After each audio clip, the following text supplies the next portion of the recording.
ఇంత చెట్టు మీద తేనె తెట్టె ఉండెను.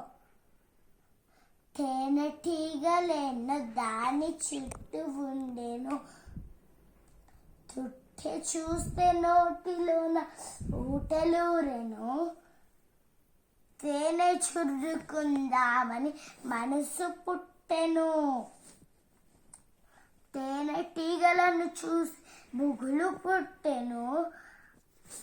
అంతలోనే బొంతతోటి తాత వచ్చెను.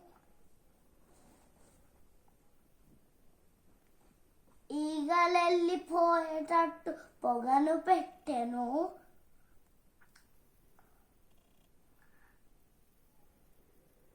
చెట్టు ఎక్కి తేనె తెట్టె పట్టుకొచ్చెను. తీయనైన తేనె పిండి పంచి పెట్టెను. జుర్రుకున్న పిల్లలేంటి దారి పట్టెను. వెరీ గుడ్ నాన్న.